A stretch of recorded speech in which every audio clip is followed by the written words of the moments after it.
Okay, we have the, oops, right here.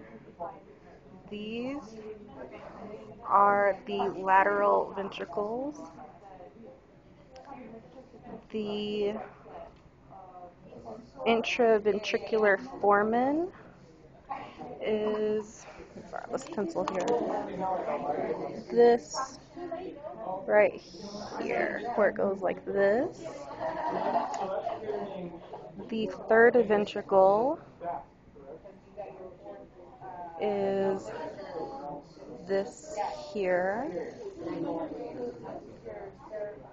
The cerebral aqueduct is this area.